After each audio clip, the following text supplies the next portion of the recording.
YAAS. YAAS, YAAS, YAAS. YAAS, YAAS, YAAS, YAAS. Cross YAAS Podcast with Giselle Mirasol and Billie. YAAS! YAAS! Yes, yes, yes, yes. YAAS, YAAS, YAAS. YAAS, yes, yes, yes, yes, yes, yes, yes. Cross YAAS Podcast with Giselle Mirasol and Billie. Welcome to the Cross YAAS Podcast, the podcast that says YAAS to cross-dressing, sexuality, and gender. I'm your Transwoman host, Billie. It's been, I don't know, like 4 months probably since I've done an episode. It feels like it, at least.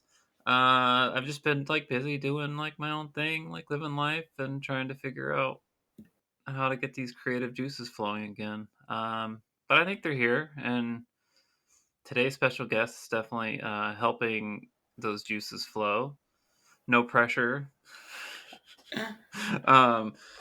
So anyway, today's special guest is Kade. Kade, I'm assuming I'm pronouncing it right. It's not like that's right. Not Kade. No, it's Cade. Okay, Kade. Okay, cool. Yeah. So Kade, if you would like to introduce yourself, that would be fantastic. Yeah, I'm Cade. I am a 27-year-old trans girl, and yeah, that's it's hard to introduce myself, but here we go. So I live in Montana, and I came out fairly recently, within the last year, but been figuring stuff out for a long time, and been listening to podcasts for freaking ever, and just wanted to share my story, kind of. I don't know. It felt like it was like my time. I've listened to so many other people do it that I was like, all right, I feel like I never really heard a story quite like mine, so I figured maybe it might help somebody else through the confusing thing that is gender. For sure. So what would you say is the thing that sets your story apart from others? All right, well, my dad is in the trans umbrella and considers himself trans. Okay. But there's like all sorts of really messy things behind that growing up because they don't present in front of anybody. So it was very much like, yeah, just the way my parents went around like setting up like and explaining to us kids like what trans is was super damaging to my childhood, and like a lot of things thus far in my life up until like I had a partner who fully accepted me and accepted like my journey and accepted me fully for me, and I just like was able to slowly shed away the shame of like all the stuff from childhood. Is like, was I able to figure out my journey and like that I'm trans, and I don't know, there was just like I'd heard so many stories of people who were younger and came out as trans, or they're older, or I don't know, it's just is, I feel like every story is slightly different, you know? Oh yeah, for sure. So like when did you first start maybe questioning your gender, or I don't know if questioning is really the right word for it. Yeah, totally. Because like I don't feel like when I was like 4 or 5 I wasn't like questioning my gender. It's like I knew something. Yeah, totally. It's like I had thoughts of it when I was like younger, like things in the sense of like my brother one year went as a girl for Halloween, and then I got super jealous that he did that and thought about it for like a whole year and waited till the next year, and it's like was probably 6 or 7, and it's like I wanted to be a girl so badly. And then that was like one example that I never even thought of in the moment until like years later, until I like actually like came out as trans and like was thinking back to it, and like all like the little things in childhood start to like poke out to you like more and more throughout things. But whenever I started like actually experimenting with gender I moved to, basically I grew up in Montana until I was 19, and then I moved to New York City for culinary school. And once when I was in culinary school, it was in New York City and had no friends, I started to explore a little bit with like, I don't know, just dressing at home and not really ever like taking it out of that, never having the confidence to take it out of the house. I don't know. Montana is a fairly Republican state, and it makes it really, there's just so much homophobia and transphobia growing up. And so it's like, even though my family like seemed supportive like to me when I was younger, they really weren't, because it was always like, I don't know, it's just fake like support, you know what I mean? It's like, Yeah, it's like oh, I support you, but yeah, it's like there's exactly. that like but. Yeah, It's like exactly. conditional. It's conditional support. And it's not, I never felt it because I wasn't out at the time either when I was younger. So it's just like, it was the fake support / like finding out that my dad was trans when I was younger was a messy situation, in the sense that basically we were on a trip. I was probably around 10 years old, and they sat us down and explained it to us slowly. It's like, I like to wear women's clothing. And I was 10 years old at the time. I didn't even know what a trans girl was, or a trans woman, or anybody. It was just like, I didn't know cross-dressing or like the whole gender like spectrum. I didn't even think once about until that moment. And I thought of it as honestly a joke. And I started laughing, and he's like, no, I'm serious. And then my mom proceeded to be like, you're never allowed to tell anybody about this ever, not even a therapist. It's like, because my dad Secrets worked out. with, Sorry. there's so much trauma through that, and they know that it's not a secret anymore. I'm not Oh, sure. okay. Sorry. Didn't mean to interrupt. Totally. No, you're fine. I like thought about doing this a lot, being like, do I really care? And it's like, not really. It's like, if my dad ever did find this, it's like, do I care what they say? No, about it, because it's my journey. And at the end of the day, if somebody's hearing this, they are under the umbrella in some way or another anyways. Or it's someone that I know, and I'm just like, hey, listen to this thing that I do. Yeah, right. Yeah, he just like works in like the building for like rich people, who has to sign like a lot of NDAs. So it's like, he grew up at a different time, or they see, like, that's the other weird thing. Like, they never once talk about gender ever to me until I came out. And now it's like still super awkward and weird. And my mom was like, when we were younger, like, you're never allowed to talk about this. This is something that should only happen behind closed doors. And so it's like, that was the framing of like what it meant to be trans when I was younger, even though it's like, I don't question my dad's like identity. I just like, it's not the journey that I ever thought was possible. I never saw like a healthy, thriving trans person in my life, really, or noticed. I thought I saw one until like, I don't know, it's kind of like buying a new car. You notice like everyone as soon as like your egg cracks. But it's Was like, there, because you're a bit younger than me, was there any like positive trans representation that you saw like on TV or movies growing up? yes, but no at the same time. You know what I mean? It was always the joke. And like, I feel like growing up in movies in the early 2000s, it's like, it was always the easy joke that you'd pull in a movie. So it's like, and then once I like, it became like this shameful thing that was always on my mind, and for my like father being like, it's not okay, and you have to do it behind closed doors, and you can't like accept yourself. And that, I don't know, that just like piled on so much trauma and like ability to even like consider the option of transitioning.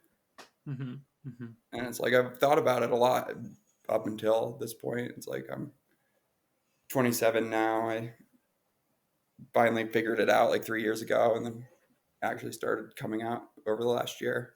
And it's like, so it's been like a slow process of shedding all the bad stuff around it, but through like a lot of therapy and help, I am finally at a point, and like friends and support, it's like, I'm finally at a point where I'm not shameful of myself, and I'm proud of myself. And honestly, it's like, I'm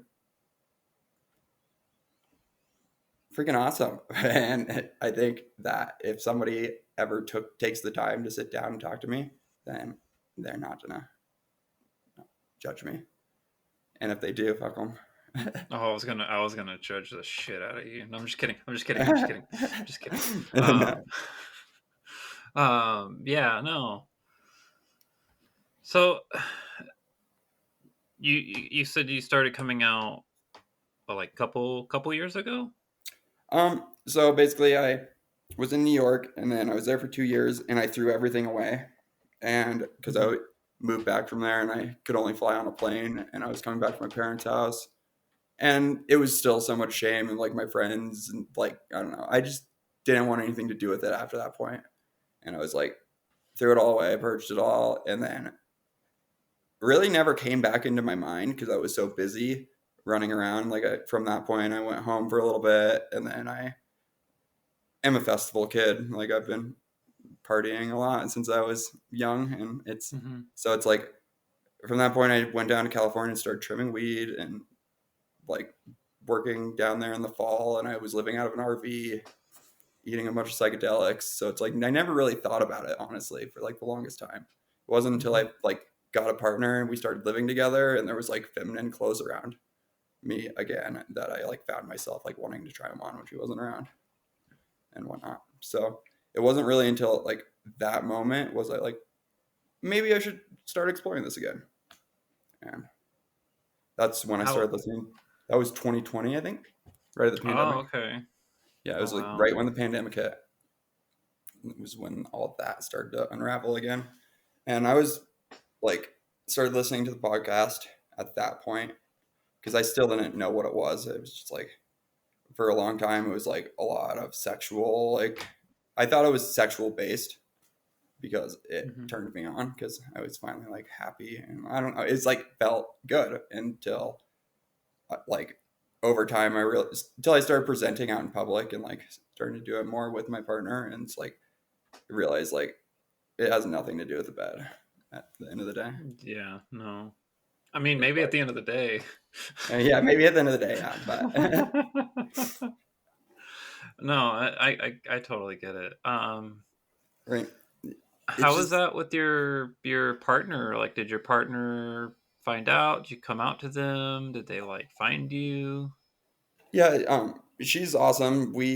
I came out to her when I don't know, started listening to podcasts and I started listening to like a lot of like I don't know, kind of horror stories of people like not telling their partner and it ending terribly. And it was getting to a point where it's like I have ADHD and hyperfixate on everything. It's like I go from one hyperfixation to the next. And for a while I was like, it's a sexual hyperfixation that I can't get my brain off of. And then it's like slowly realizing like, no, this isn't just a fixation. Like I don't know. There's just like a full year of not being able to not think about like gender, and somewhere in that year, I was like, all right, I just need to tell my partner because she grew up in San Francisco and all of her best friends are gay, and she's had like a lot of non-binary and trans friends in the past, and is a super and like is pansexual and like identified as pansexual before that point, and I was like, if anybody's gonna understand, it's her, and I need to tell her now so I don't like keep. It's been what we've been together 5 years now, so at that point, 2020 had been like 2 years, so it's like I might as well just get it off. And she like took it super well. I came out as just like wanting to explore and unsure about my sexuality, unsure about like whether like I don't know, men were starting to turn me on, and I was like, I want to like go explore this, and I think like I've been wearing your clothes when you're gone, and it's been bringing me a lot of joy. And she was super receptive, almost excited, almost. Oh. It's like if anything, it's made our relationship so much better. It was kind of getting stale at that point because I was like so deep in like depression and dysphoria that at the time I didn't even know it was dysphoria. I just like couldn't like I don't know. I think it's kind of how it, at least for me, it tends to go. Like I don't necessarily like know it's dysphoric, like something's necessarily dysphoric at that time until like really I get to like reflect on it sometimes. Right? Yeah, totally. It's that dysphoria is hard. It's like it's like this weird weight that you don't really realize it's like affecting you until you get like are able to reflect. Really, I don't know. It's hard and difficult, and like comes in all sorts of different ways and forms. And I'm still learning like how to deal with it. And I don't know. Do you have any ways that you cope with it? I don't know. It's like one of my big dysphoria things, body hair, and so it's like if I ever feel dysphoric, it's like I just am lazy, and at the time I'll just go deal with it, and it's like, or I just like try and change whatever the fuck it is that's bothering me in that moment, and if it's not changeable, then I don't know, try to change, to switch my head space. I don't know. It's hard. Mm, Someday it's more easier said than done. I don't know. I feel that. I haven't really quite figured it out. I don't think I You probably ever you will. figure it out. I think you'll make somebody happy. Yeah, right. I don't think I'll ever quite figure that one out, but that's all right. It's like the weight that I felt right before I like started presenting full time was way worse than I think any dysphoria that I can get in the future. Mm-hmm. It's like, Mm-hmm. so it's like I'm through. I feel like the darkest time of it at this point. We'll see, but How did your parents? I'm assuming you're out to your parents. How did your yeah. parents take it? So they were the last people I told. I was out for a while, and I live in the guest house next door to them. So, and I have a lot of big windows. So it was a lot of hiding and a lot of like hiding at first, and then slowly it was 2 years of me like being out, and a year of me taking hormones before they asked me, "Are you trans?" And I was like, "Yeah," because I just avoided it, and honestly, it like made my relationships like with them really become uneasy and not the best because of it. And I wish I would have handled it better, but they're supportive. But my mom is like a little bit of a narcissist, and she, of course, immediately made it about her and why she was the last person to know. And so it's like it was really hard dealing with it, especially not being quite ready to talk to them about it. But then they kind of forced the conversation because I was at the point where I wasn't about to lie about it anymore. Mm-hmm. Mm-hmm. Because when, yeah, I don't know, I was just so over lying about it, and honestly, like they asked me if I was, because I was not hiding it really anymore. I was walking around with full on acrylics and mascara, and I don't know, they just started to realize. I think they probably caught me like several times, but they didn't say anything. I don't really know. They never said that they did, but they obviously suspect. My dad suspected something because, yeah, they've struggled with it in the past. So they're like, Yeah, I'm sure they're well aware of some signs that others aren't yeah, aware of or looking for. oh right, totally. But at the end of the day, it's like I should have just told them sooner. But I feel like coming out is it was just like a really hard thing, and I knew that they were gonna accept me, but at like what level of that is real acceptance? You know what I mean? Because Mm-hmm. just based on like the way that I know my mom thinks about like trans people, it's like it's supposed to be kept behind closed doors, and that was like running through my head for years, being like she's gonna like accept me, or it'll, I don't know. I just knew that my relationship between me and my dad and my mom and everybody was gonna change, and I just like have an irrational fear of change. Mm-hmm. Mm-hmm. And so getting through like I don't I'm not surprised that you have an irrational fear of change. know. Why? I don't know. At least for myself, living with like this huge, like life changing fear Mhm. looming upon you. Yeah. But you're getting through it. You're getting through that fear. Yeah, totally. Right. It's been really hard, but it's been really like it's been such a great journey and process. And I feel like having my partner there to sit there and love me and I don't know, support me has been like such a big help that I feel like helped me a lot in the beginning on like not being able to not like walking out of the house and something that's be like so ridiculous, but also on top of just like, I don't know, having that built-in support network that in the beginning, because it's like Montana's an isolating place. I didn't know any other trans people. I never made friends with any other trans people in Bozeman because it's like, I don't know, you're never gonna out somebody in public when you see them, but you deep down are like, let's talk. I want to be your friend. I need friends who like understand my struggle. It's like coming out to, I don't know. I really, once the pandemic hit, I stopped hanging out with people and then started going through all this gender stuff. And then I became so depressed for there a while that like I just I didn't want to go out. I didn't even want to think about like getting dressed and like my boy mode clothes and like leaving the house. That I just didn't for like 2 years. And I play music and like I was playing a lot of music at bars right before that. And I was like really active in the festival scene around here, which it's a small scene, but like big enough that it's like I had a lot of friends who like hit me up and I just like didn't put any energy into those friendships, which thinking back on it now, it's like really kind of sucks because I lost a lot of them because of it. But the ones that it just really shows you like who's actually there for you once it's all said and done, and you like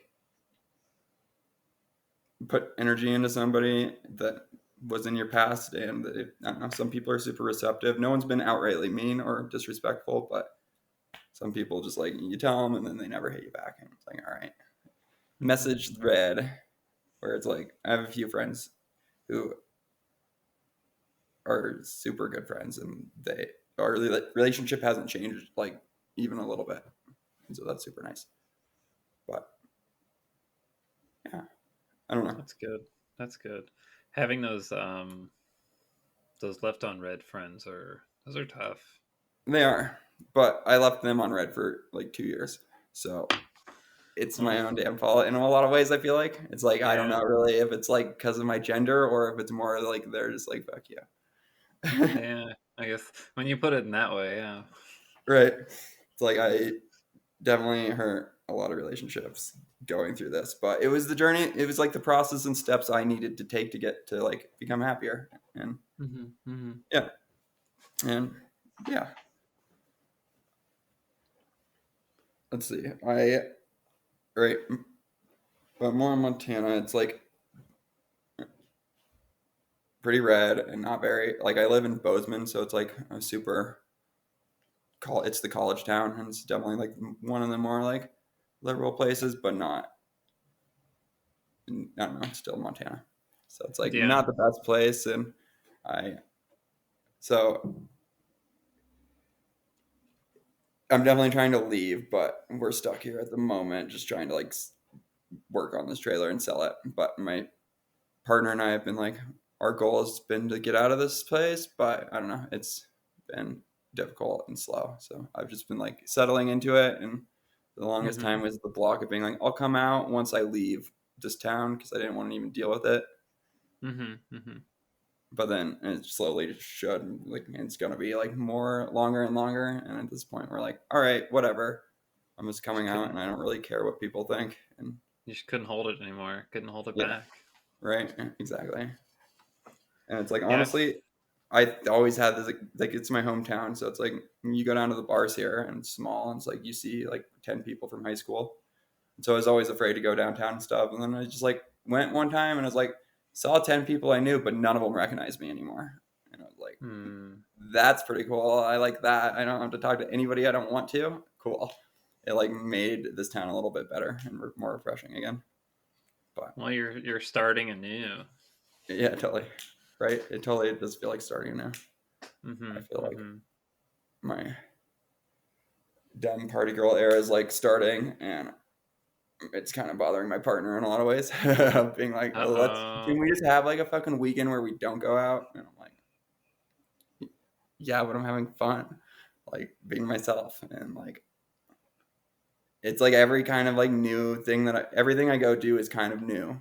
And it's getting less so that way, but it's like still definitely like new and fun, and I don't know, it's exciting. There's like a newness to like going and doing things. Yeah, there is. Right. And Mm-hmm, at first that newness I felt like was anxiety, but now it's just like euphoria. I don't know. It's weird. It's hard to explain, but yeah. Right. The one place I'm not out is work. So that's one thing that I really kind of struggle with some days, but I'm a carpenter. So, and I work in a really small shop with 3 other people. So I go in there and I don't talk to anybody for like a month. They hand me blueprints. I don't have a timeline or a schedule or anything. They just hand me blueprints. I tell them how much wood I need and I finish it. And then I ask for more plans. And so it's like only the head nod and good morning in the morning is like the only thing that is ever said in that shop. And it's always so loud you have your ear protection on. So it's like I don't feel like what's going to change. I'm going to wear different Carhartts. Like I work in a wood shop. Like it feels silly almost to come out to them because like the boss at the place watches Fox News all morning, every morning. So it's like I know his opinion on things. And so I'm like, whatever. We're moving. The plan was to be out of here already, but we're not because, yeah. Yeah, I get that. I think for me, like, because I just came out at work like a year ago, and I used to like have kind of similar thoughts with like, what's the point? And I still feel that way with a lot of the people that like I deal with, just because I see so many different people like on the daily. And on that, it's always like misgendering type stuff. It's never like malicious necessarily, but it's Mhm. still like I guess for me, just because I've been like out and just like out. Yeah. uh it started to like really hurt. Yeah, totally. It's like it's invalidating, I think, for just like choices that I've made or tough things that I've done or experiences that I've had. Yeah, totally. It's like, and at least for me, it catches me off guard. I don't know. In moments like at work and stuff, it's like I get misgendered. So like not that often. It's like sometimes on a Monday meeting if they're talking about what I'm doing, but that's about it. It's like otherwise you're talking to somebody directly, and it's like you don't use a pronoun. So it's like Mm-hmm. at work it's not really an issue. Like it does like dig. It's getting worse. Like the longer I have to work there, it's like I just start to dread it. But I cut my hours down to 20 hours a week, so I only go in there 2 days a week now. So it's like Mm-hmm. it's not so bad, and it's way more manageable than it was because it for a while there it was a lot of I don't know. There was like never a moment I was working 40 hours a week there, so it was like a lot of pretending and acting and a lot of site time, job site like work. So it's like I don't know, it's like the things you hear on a job site are like the grossest things you'll ever hear in your life. It's like I hate it. I know. You get it. I totally get it. Right. I It's mean, tough. It's tough out there. it is. Right. It is tough. But I know I'm in my California bubble. Sometimes it's hard for me to keep that in mind. right. Um, Yeah, I'm envious, that's for sure. but like Yeah. I totally get it because it was like that like back home, back in Texas. Like I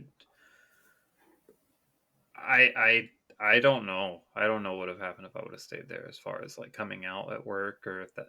I mean, it probably would have happened eventually. Yeah. Right. Yeah, the little town I work in is like next to so it's like I live in the mountains in between 2 little places and like the I work in Livingston, which is a real small little tiny like town right next to Yellowstone and has the Yellowstone River running through it. So it's like a river town and me and my partner raft a lot. And it's like that was one place that I definitely started like exploring and hanging out on. It's like I just started like going on a river and wearing a bathing suit and being able to swim and be myself. And then like I've had a few instances now where it's like they all know my truck and my boat, and Mm-hmm. they all have boats too and go out every weekend. So it's like I definitely got caught in like some booty shorts and like a crop top a few times by them, and none of them said anything. It's like I even like showed up to work with acrylic nails and like I really don't care like what they think at work. It's like they're probably just confused as hell because at the end of the day, it's like they know my partner is a girl and they know they knew me before I was even questioning stuff. And so it's just been like a slow change. And I don't know. Hopefully they just don't notice my boobs. Those are getting harder to hide, but that's about it. I'll just do like me and just wear a giant work shirt. Right, I do that. Right. Sometimes with bigger shirt you wear, it's like worse though. I don't know. I just wear like a sweater and keep my station cold. There you go. There you go. Oh, it's just real cold in here. Oh, don't look at me. Don't look. Right. Right. I don't know. I feel like I'm the only one thinking it though. At the end of the day, it's like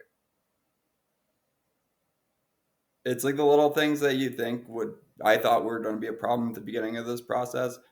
I slowly realized like other men don't fucking notice anything.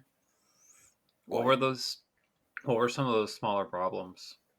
I don't know. I was like always afraid of like going to work with like makeup still kind of on my face or like nails done or like I don't know, just starting to when I was in like the in between phase where I wasn't quite out to people, but I was still kind of hanging out with them, and I would like go like way more androgynously, and it's like so it's like the little things of being like skinny jeans or like high rise pants and like a higher like cut shirt, and it's like those little things. It's like I don't know, people really don't notice if you just like don't I don't know act weird about it. People don't act weird.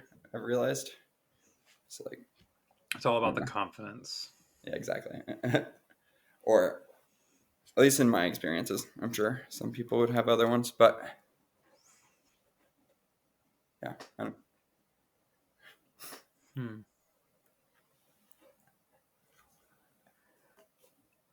You seem nervous. Are you okay? Yeah, I am nervous a little bit. Why are you nervous? Why are you nervous? It's okay. I don't know. I feel I don't know. Anxiety is a bitch. That's true. That's true. I feel it. And yeah, I've definitely never done a podcast or an interview like this, so it's definitely. I'm really excited to be doing it, and I've thought about it a lot, and it's really cool to talk to you. I don't know. I've listened to a lot of hours of your voice, so it's like weird to Thanks. talk to somebody that you feel like you know, kind of. But yeah, I don't want to be nervous. I'm not nervous, but yeah. Don't be nervous. Don't be nervous. Let's take some deep breaths. Do some inhale, exhale, inhale, exhale, inhale, exhale. That help? Yeah, that A helps. little bit? Yeah. A little bit? Cool. Great. Cool. Yeah, I don't thought about it a lot, and I didn't want this to be disjointed, but it totally is. Oh. That's my brain, though. Let's be real. I can't No, keep it's okay. myself like on a single task for more than like until the next thing pops into my head. So it's very speaking to who I am as a person. So that makes sense. Sure, sure. Has there been anything like coming up as far like with your transition that you're like looking forward to, or what are your transition goals even? My transition goals. I want to be. In the beginning, it was really just like to get my headspace better, and now that I feel like my head is like not constantly attacking itself, or like I don't know, with depression, it's like they've grown definitely, and it's like I don't know, I'm definitely like a very much like girl. Let's be real, like compared to my partner especially, and it's like I'm definitely the femme one, she's the mask one, and it's like so my transition goals are definitely to be like as hot as I can be at the end of the day without I don't know if I'm really afraid of medical stuff. So it's like I really like just being on HRT and having to get my blood drawn all the time has like been a real big hurdle for me to jump over. But it's Mm-hmm. like I've been getting through it. So it's like who knows where I'll be. Like a few years ago, I'd be like I would never get my blood drawn every 3 months, and now it's like that's not a big deal to me. I don't care. It's like bring all the pain. It's like my transition goals are at the end of the day is to like I don't know get rid of all resemblance of a guy. I Mm-hmm. Mm-hmm. don't You're know. like, I give me want, some more dose me up, dose me up. yeah, exactly. Which is weird. It's like I have been I let's see. I guess today's actually the 1 year day mark of starting HRT. Oh, it's your HRT birthday? It is What? Oh right. my I didn't even think gosh! about that until now. We're definitely gonna be singing you. As collectively as a cross YAAS community group, and by that I mean probably just myself will be singing you happy birthday on this joyous occasion. Well, thanks. Feel Yeah. So so feel so special to have your presence on your 1 year. right. I didn't even really think about that. I knew it was coming up, but yeah, yeah. It's the 17th, right? Yeah, It's, yeah. yeah. So that's Congratulations. right. That feels like a Yay. big milestone of like, at least when I first started, I was like, I wonder what I'll like feel like in a year, and it's like so many words can't describe like how good it's made me feel and how like in I don't know happy with myself and my body and like hopeful for once in a long time. During I'm just trying to think about my like first year because I'm like year and a half ish. Mm-hmm. One of my other close friends, they just did their 2 year like 2 or 3 days ago. Um, but I remember like for my first year, like I was really like watching a lot of videos or like just absorbing any kind of content where it was like HRT, MT, M2F, 1 month or 2 months, Yeah. 3 month, 4 month or whatever. Oh, I Just did the trying to same like thing. track all the things and like see all the little details or whatever. I still do that, by the way. not Yeah. not maybe not to the extreme. No, totally. I still do the same thing. I don't like Google it, but it's like I still am there for every like TikTok transition like montage. It's like I love watching those, and it's like, and it kind of makes me sad that I didn't start like taking a photo of each month, but like I have like a lot of photos of myself, but they're very disjointed, and it's like a lot here, and but they're never like the same photo. And it's like I wish I would have done like the same photo, but at the end of the day, it's like I wasn't noticing the changes until one day, and you just like look in the mirror and you're like, whoa. And it's like I don't know, you start to like not recognize yourself in the mirror slightly, or like just like the little compliments of people who've been around you and your friends through it is just like really validating. And it's kind of crazy. Like I didn't think I was going to get the changes that I got like quickly. So I don't know. I'm happy. I'm excited to see what another year does. That's exciting. That's Right. exciting. What's been your favorite change of the year? I have boobs, and that's pretty cool. Your boobs. Right. That's cool. Same with just like how my brain works. It was like before I was like so heavily driven by my libido, and like it was pretty nonstop in my brain constantly. And like it's been like such a refreshing feeling to like have like a reprieve from it, to be honest. It's like I can like go like a full I don't know, I think about it like a couple times a week instead of like a couple like multiple times a day. So it's like pretty nice to like just be able to breathe and focus on other things in my life, and like it's still there and still fun, but time and a place. I don't know. That's been like one really nice change, at least for myself. It's like I don't know. It was getting a little toxic there for a little bit right before, because it's like I didn't really have any. I don't know. Things were just not very fun, and I didn't really think of myself in a very good light. So it's like that was an easy way to get like dopamine and satisfaction. So it's like I had a big hyperfixation on it, and a lot of that was being pushed off onto my partner, and that was not fair. because Mm-mm. yeah. But so that's been a huge change, and I don't know. I am happy with it, and I'm also like, I don't know. It's just different. It's like the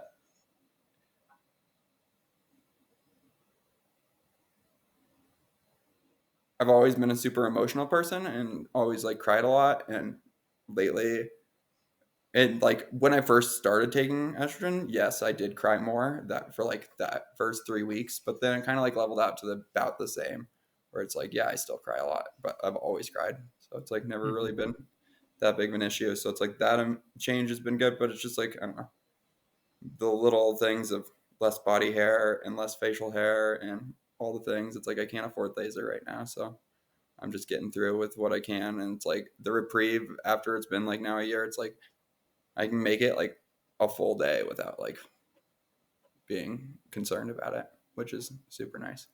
And it's less coarse, so it doesn't hurt as bad when I shave it. Mm-hmm. I've found. Yeah, laser's been good to me. Yeah, it looks really good.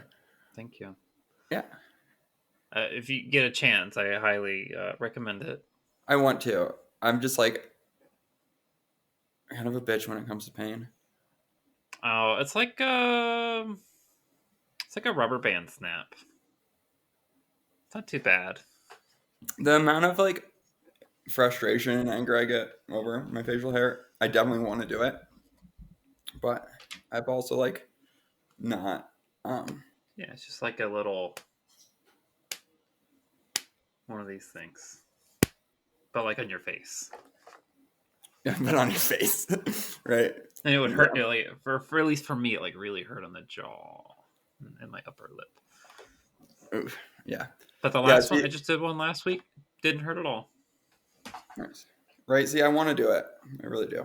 But I've also thought like, so my therapist for a while there was a trans lady, and I like found her through BetterHelp, and she helped me through a lot of these emotions and stuff. But she recommended that I just buy my own on the internet. Mm-hmm. And that's how she did it. She's like, it's like $1,500 for like a fairly nice one, and then you can literally just give yourself a treatment whenever you want. I'm like, yeah, true, but I $1,500 up front. That's the thing. It's like I'm broke.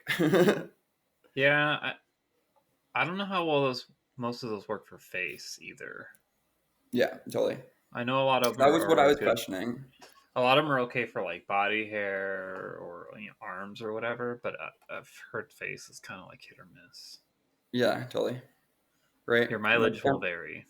Yeah, that's kind of what I was like researching. I heard, but she like stood by it, but I'm not. Yeah, I'm not really sure. I just need to like move to, I think, a city with a better, more options, and I think then I can find like a deal. But around here, there's one place to go, and it's expensive. Or Yeah, health insurance would be nice.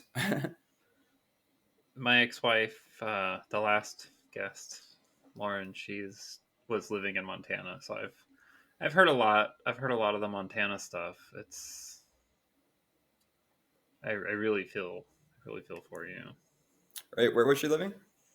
She was in Great Falls. Oh, nice.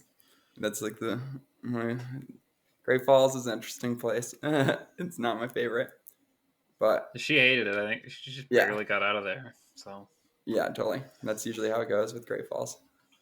It's like, I don't know. There's all sorts of memes in Montana when you live here. It's like in Montana, meth is like a huge thing, and Great Falls is definitely the capital of it.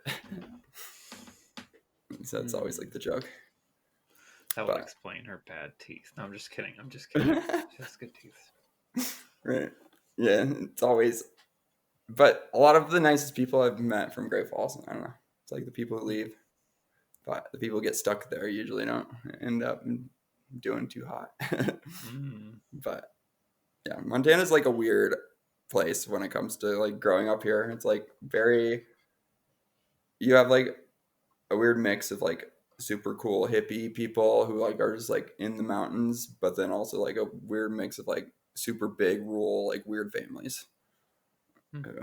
But so it just makes for a weird environment for like going out and doing a lot of things. It's like lately over the last few years, the place I live in, Bozeman, has gotten like really expensive and really populated. But it's because it was just like the influx of pandemic people. So it's like it's kind of pushed me and my partner out where it's like we can't afford rent here anymore, so we need to like leave.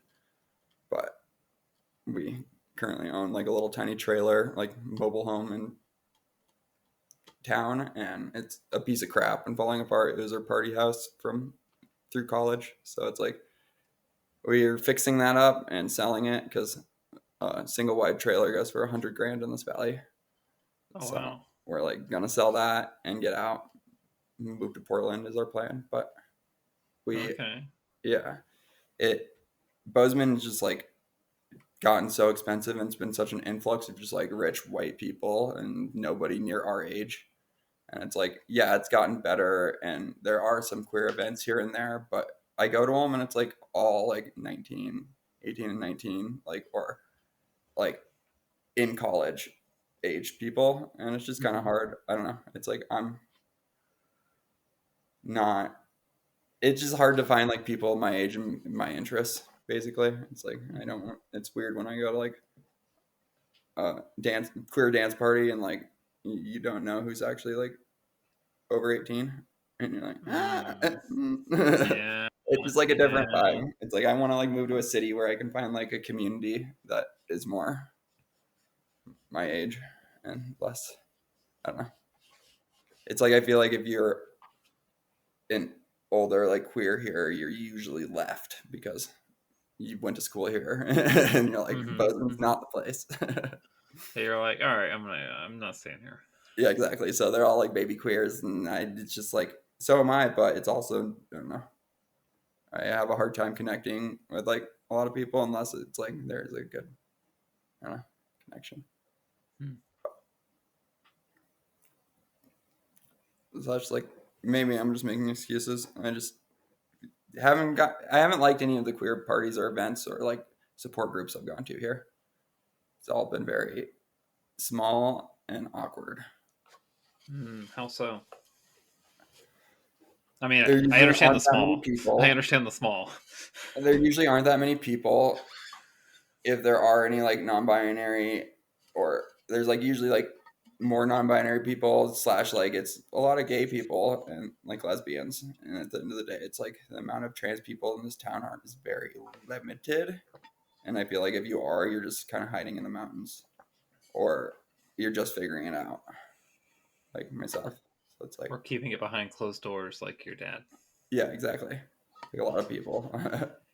I feel like That makes me sad. right, makes me sad too. It's like it, yeah, I don't know. I'm really happy to be like growing up in the time and generation that I am, because it's like the thing that really like kept hitting home for me is to like being like, yeah, I am trans. It's like one, cis men don't sit here and think about being a girl all day, and two, like it. If I woke up one day and I was like 60 and I hadn't ever given myself the space to explore and try and be happy with myself, then I wouldn't have been happy. I don't know. And it's like at the end of the day, it's like if I started taking HRT and I didn't like it after a year, I could stop. And it's like that's a perfectly normal thing I could have done. And it's like once I like gave myself the room to be like, it doesn't matter if I'm not, but I should at least try because I'm having these emotions. I I wasn't able to like actually like make progress in my happiness. I don't know. It's like once I was actually I don't know, admitted it to myself and like stopped trying to like I don't know. It's difficult to It's like you're I've explained it like maybe you've been living your life on a conveyor belt, but you're like running against it like on a treadmill, and you finally just like forget it, I'm done, and you just kind of like go with it now, and Yeah. you're just like, oh shit, things are going good, and I like this. Wow, wait, what? This is possible? At least that's how it is for me, at least. Yeah, totally. Right? It does feel like that. It's like once I was like, oh yeah, it, it was hard to like see through all the levels of like like I don't know, shame and hate that I put on myself. And it's like I never like once like judged another queer person or a gay person or trans person throughout like before I even thought about myself that way. But like I had all this internalized like transphobia towards myself for a long time, and still kind of do here and there. And it's like it shows, and I'm like, why am I feeling that way? And it's like silly, but How do you deal with that now when it shows up? um, I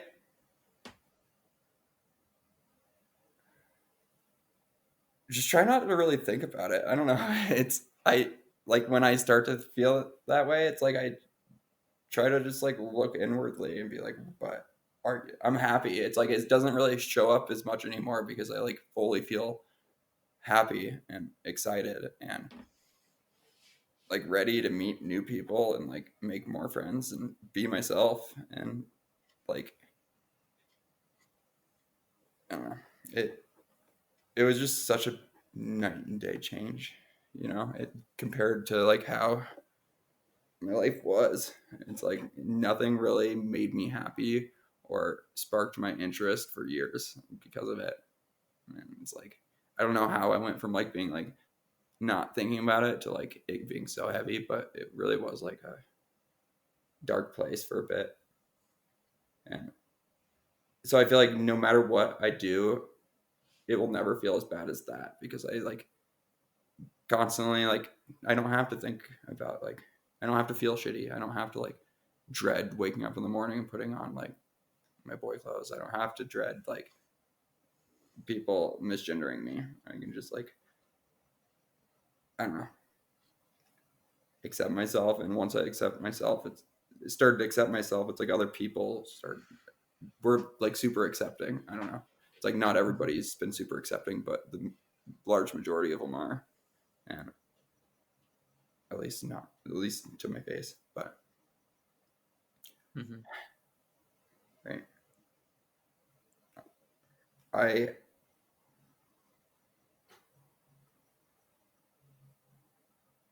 really have been like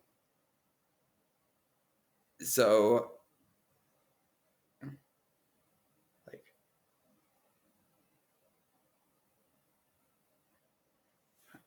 it's not the way to put that. Sorry, I just lost my train of thought.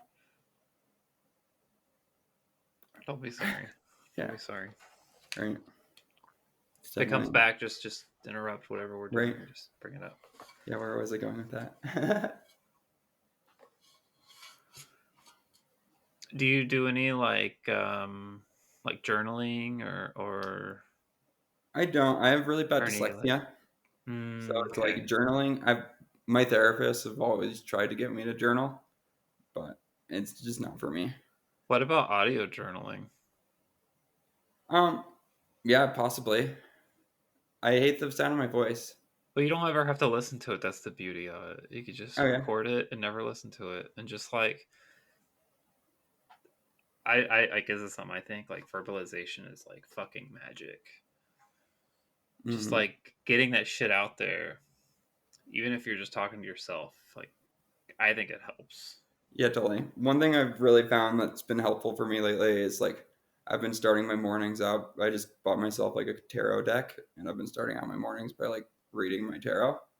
And it's been like Mm, a really helpful way to like look inwardly at myself every morning. mm, And like it's like I don't think necessarily to me like I'm still new to tarot, but to me tarot isn't necessarily going to tell me my future. It'll just say the things that I might need to hear in that moment. mm-hmm, And it's like when mm-hmm. you're already thinking like introspectively and like about yourself, you're in a spot where you're like open to hearing things and like thinking about them. It's like vague, so it's like you can always like implement it in your life or not.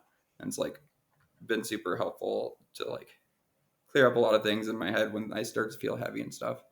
It's like I can, and it's just like been a nice routine. Where it's like Mhm. I can sit down and do it for 20 minutes and come out. I don't know. They're fun. It's been good. It's one tool that I've been really liking. Well, I would definitely love a tarot reading. I I mean, I'm not just gonna like barge my way in there to ask for one, but I am gonna no, ask I'm for down. one. Yeah, I'm super down. I'll have to do that sometime. I just got the deck I got was it's called Queer Tarot, and it's really cool. It's like Mm. a non-binary person and a gay person made them and are the artists who drew them, and they're super pretty and fun. And it's like I don't know, the little book that has like all the meanings of the cards, like look towards queer issue like thoughts and I don't know way of thinking. It's been super fun. I like it. That's fun. That's fun. I've always had people like read my tarot for me and stuff, and never really gotten into it until recently. And I'm like, I want to start being a little more witchy and like playing around with things. So it's I've been liking it. I'd be happy to read your tarot. Yeah, And I'm every down. person I've read their tarot, it's like always been I don't know. It's super fun to like when somebody actually feels something from it. I don't know. I thought you were gonna say that every time you've read it, it's been bad. And I'm like, oh wait, No, I don't I want you have to not read it. given I'm a not gonna wait. bad, scary reading yet. But what was the thing I heard the other day when I was researching it? Some person's like, even the scary cards aren't necessarily scary because it's all in the way you look at them. It's like it's not necessarily you could like pull the death card. It's not necessarily there's gonna be death in your life. It's just like there's a lot of like deeper meanings to stuff, and it's like they really don't predict the future. They just I don't know. A lot of times when you're looking for like a reading, you're looking for like to hear something. Oh, my ears are wide open. I have lots of things I want to hear. Such as Oh my gosh. I want to be told like just to get the fuck out and continue my journey. And I'm really referencing my job stuff. Um, I've had a lot of people tell me this, do you hate your job? including myself. So, but I need to like really take it in and like absorb it. You know. Yeah, totally. Do you hate your job? Oh, I hate it. I hate it so much. Yeah. See, like it's such a love-hate thing for me with my job. It's like I hate everything about having to like go and present mail and like 2 days a week. But at the same time, I love what I do. Mm-hmm. And it's like it brings me a lot of like especially since I went down to 2 days a week and it's 20 hours, like 2 10s, it's like so manageable and I get excited and it's like just enough like I love like working for just the sense of like satisfaction and completion of something. And it's like Mm-hmm. I really suck at motivating myself to get my own things done. But if somebody else is counting on me, I'm there. So it's like jobs really work for my brain, but at the same time, it's like I hate everything about just being a man at my job. But it, I don't think like me coming out there would ever really change anything. Mm-hmm. You know what I mean? It's like I have to be I live 45 minutes away from it. I have to be there at 7 a.m. So it's like I wake up super early. It's like, what am I gonna like put eyeliner on at that time of day? No. It's like I roll out of bed and I go. And Mm-hmm. Mm-hmm. it's like I already have to wear like shop approved clothing. So it's like I don't think it would really change anything until like I leave. But and I'm about to move out of this town, so I'm like I'm not gonna tell them there, but it's just so unsure for me as to like where I'm gonna go and what I'm gonna do Mm-hmm. moving forward once I like get to a city. It's like hopefully I can find like a cool queer shop in a place like Portland, but chances of that happening are pretty slim. I feel like. Well, I'm sure you could find something in Portland or Yeah, around Portland. I'm sure. yeah, I'm totally. sure. Right. I I know just don't think it'll there's be the same. It's like I love my shop. I love my job.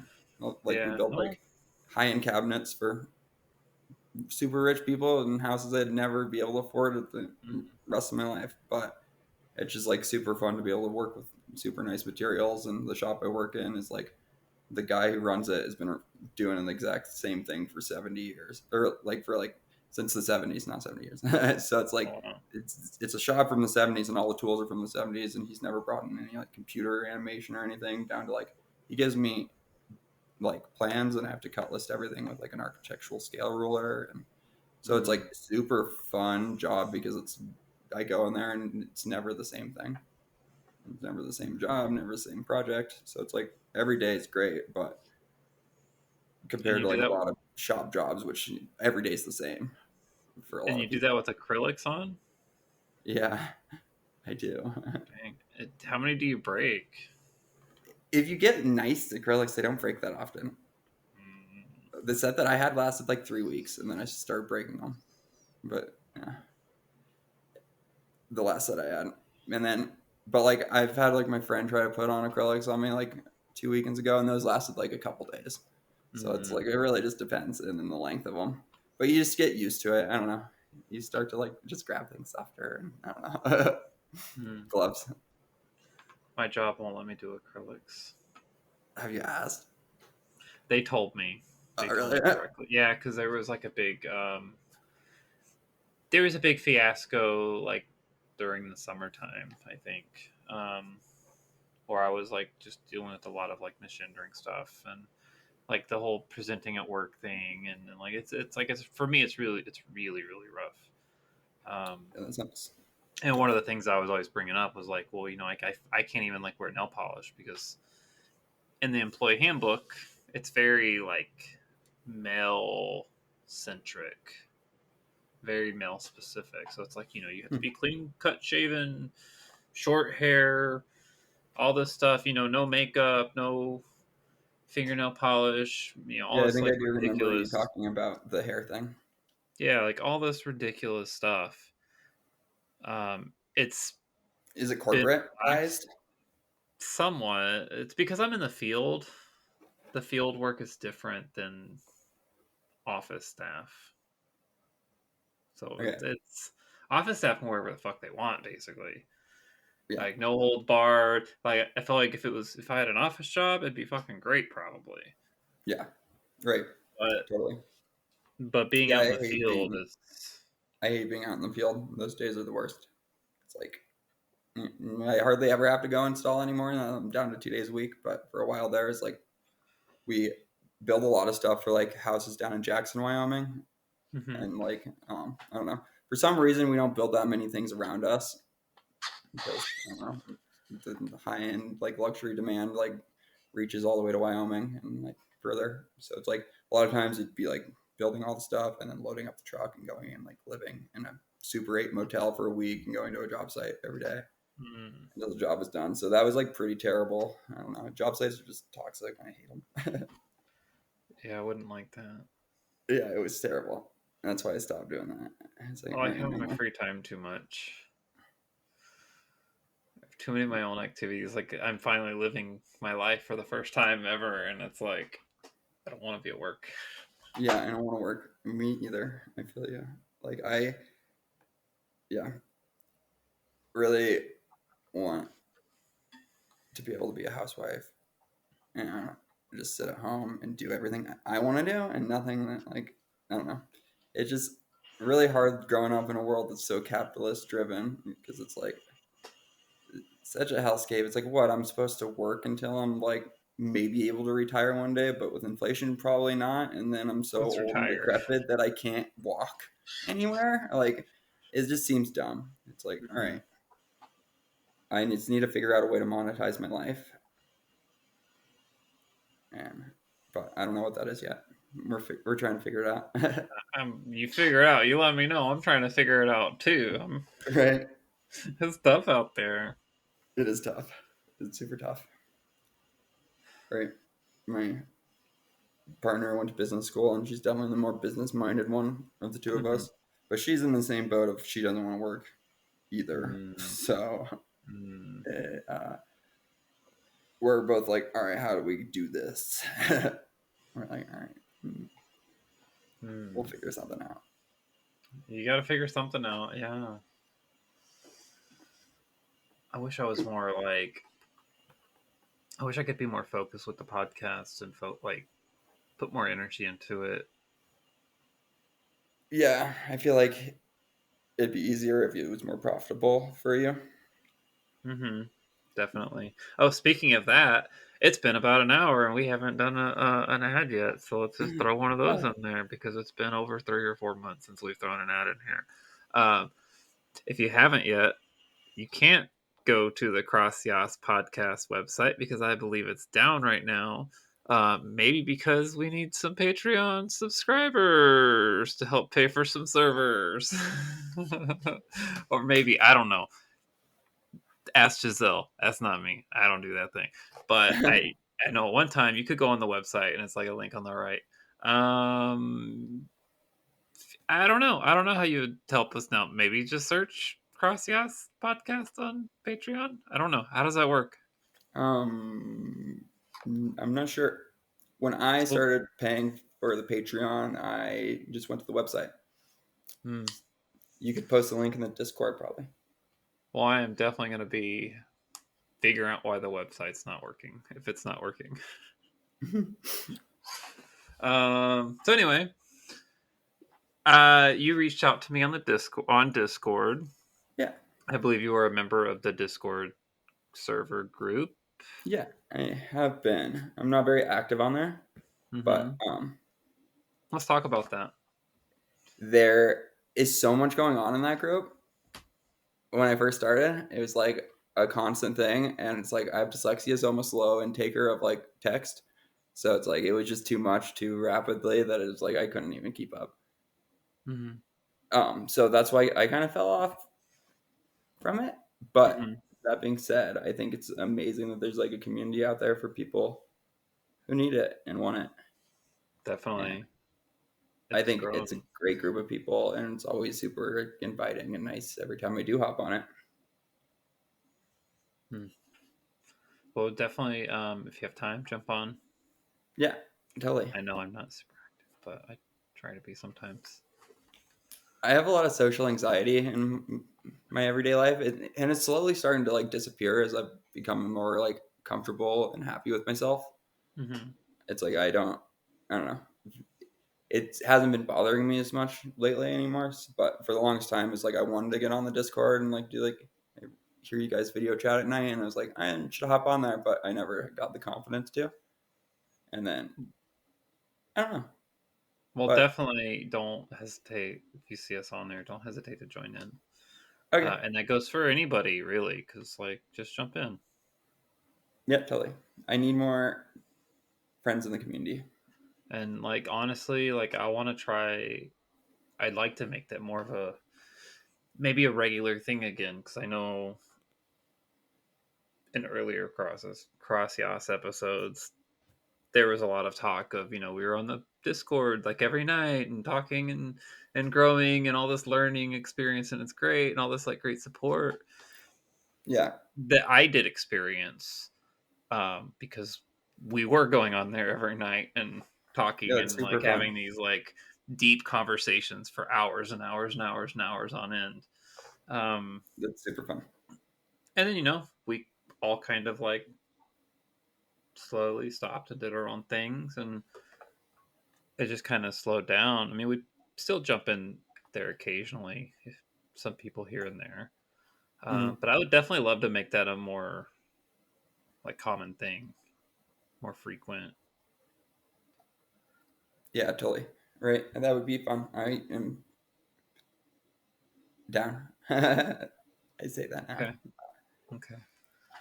Yeah, I just I, what's that? no, you go ahead. You go ahead. I don't really ever have like a very consistent schedule, so it's like I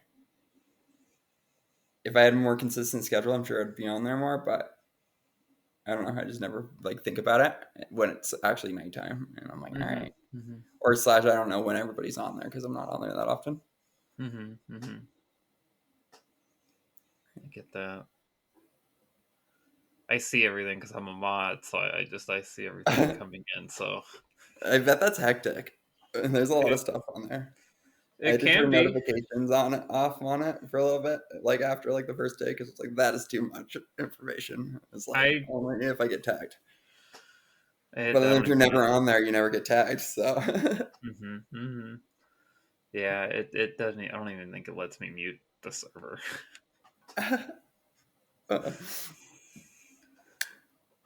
Oh my right. gosh. Why?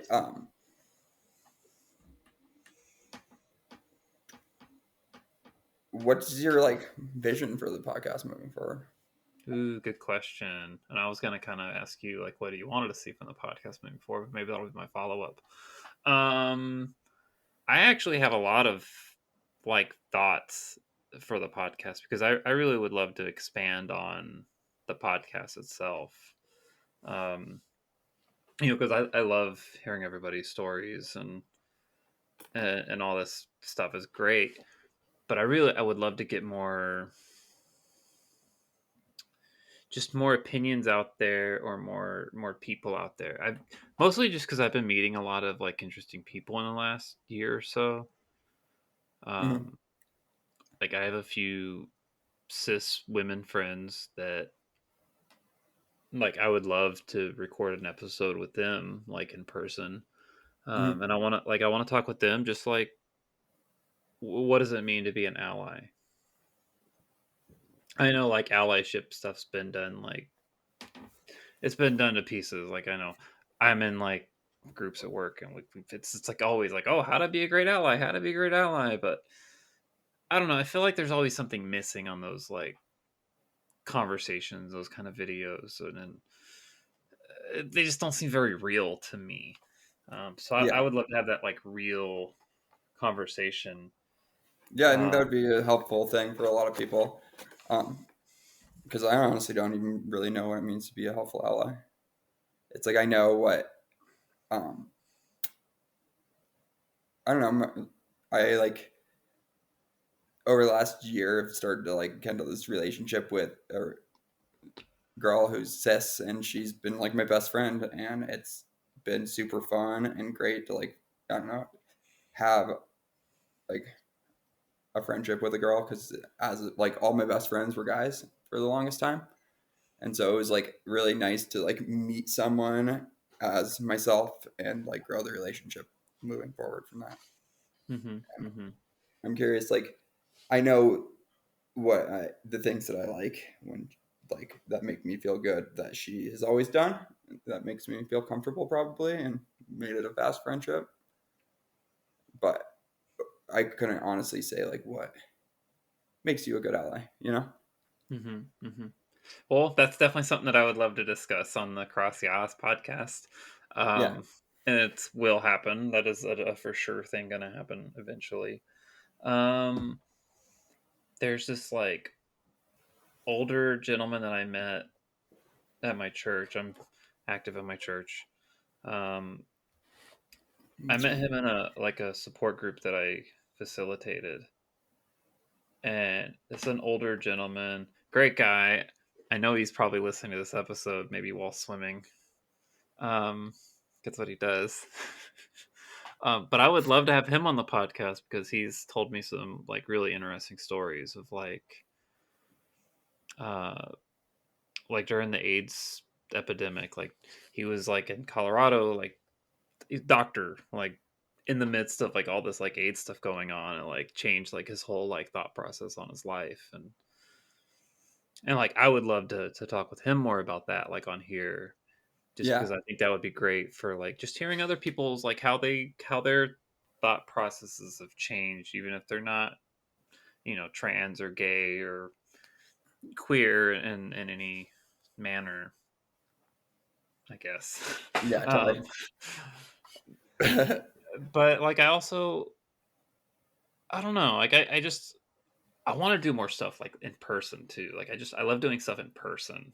Yeah, So totally. I like bet. the more people that I see in person, like because I meet a lot of people just through the podcast, um and like I think any chance that I get to meet, because it's also a goal. I always want to meet everybody from the podcast. So if I Mhm. meet someone, I would love to record with them like on site in person, even if it's just like Right. us talking. Doesn't have to be anything crazy or Yeah, that'd be super nice. I bet. Don't you go to like P flags every week? I Are there any people? they did it every month, but then I started facilitating my own group. Oh, that's cool. So I do my group every week, every You should Tuesday. talk about that. What Um, does that consist of? How'd that start? so it's through my church. Um, I started going to that support group, I don't know, like last year, whenever I started going to the church, just looking for support and community and all that stuff. Um, so I go there, and it's not like the group itself isn't like, it's not very religious itself. Like it's more of, you go in there like, hey, like we introduce ourselves like, oh, I'm Billie, trans woman, pronoun she her. We're just gonna go around the room, Uh-huh. and then we do like we'll do like share our highs and lows of the week typically. So like for me, I would be like, my name's Billie. My highs of this week were I went to the beach on Saturday and I watched some whales or dolphins jumping around on the beach. My lows for the week were, um, I don't know, something at work was really shitty, and I don't know, something like that. People can go into as much detail or not as much detail as they like, and um, yeah. So I started doing that. I've been doing it since June. I started facilitating in June. That's awesome. I got asked to take over for someone. Oh, nice. That's really cool. Right? I've like a while ago when I was first trying to figure stuff out, I was looking for support groups around me, but it was during the pandemic, so all of them were online. I like got online for one, and I had to like get off work for it, and it was just like not for me. It was just like the online thing, and I'm like socially awkward. That is like hard for me in a Zoom room full of people. I don't know. It's How, just like it wasn't helpful in the way I needed it to be. And so I kind of just like closed my mind out to being like support. I'm just guess I'm not a support group person, or I don't know. maybe just not the format. Yeah, I totally. know I think it was the format. I don't care for online stuff typically. I really prefer in person. Yeah, totally. Um, how many people were in that group? Like, was it pretty It big? was, yeah, it was like 25 people, so not that huge, but Oh wow. it was Sometimes for my group is that big. Bozeman and Helena. They like brought them into one for like the pandemic thing. I think that they're going on in person again, like once a month. And it's like Bozeman has some like queer events here and there. There's a couple different groups. Mm-hmm, The mm-hmm. but it there's like a therapy like collective place that does like all sorts of different classes and stuff. But then they do like every first Monday, it's like a trans non-binary hangout of their place. And I've been interested to go to that, but I haven't quite yet. I like always just forget about the first Monday once it rolls around. Well, But you got another first Monday coming up. How long is that going to be? I know, well, that first Monday I'm gonna be out of town actually. Oh no. Actually, we're going Yep. to every year for like. All right, so since I like came out to my girlfriend and I started exploring more, the big first step was like, all right, I want to do it out in person. I want to go on like a weekend trip somewhere where I can present for the entire time and like see how it feels. And so I've always been a festival kid, like going to music festivals and camp. I really love camping music festivals that are like a weekend long, and music festivals are like such an accepting, awesome place to like explore gender. It's like no one looks twice at you at a music festival because everyone's fucking crazy. And so it's like it's such a great place, and it was like that first trip really opened up my eyes to like, yeah, this is what I want, and like this feels good, and I need to keep going down whatever this route is. And so it's like, and since then we've gone to like 3 years of them, of like the same festival, and it's like been super fun. But yeah, next Monday, the first, it's beginning first week of first weekend of next month. Oh my god. It like coincides down in Tucson over the Rock and Mineral Show, which is like the biggest one in the U.S. It's like multiple weekends in February down in Tucson, Arizona. It's pretty cool.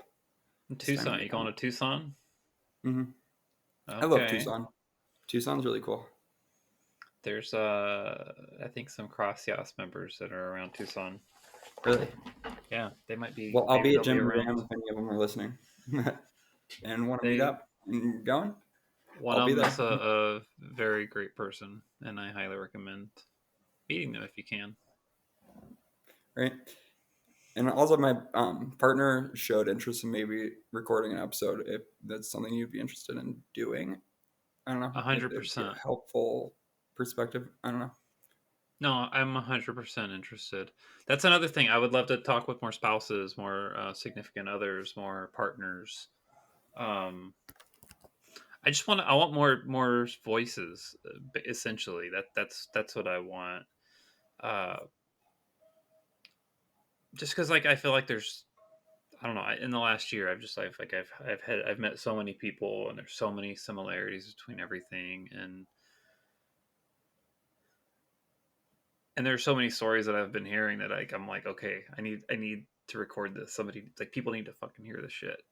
Yeah, totally. Um, Like, I really enjoyed that coworker episode you posted. mhm, Made me giggle. The mhm. Patreon episode too. That one made me giggle. But it was Oh just yeah. like it was like a refreshing view. I don't know.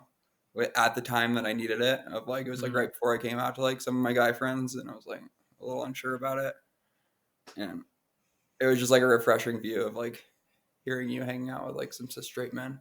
I don't know Mhm. it, but I don't know. I like that episode. I also really like the partner episodes, and I I don't know. I just think it's really my like favorite.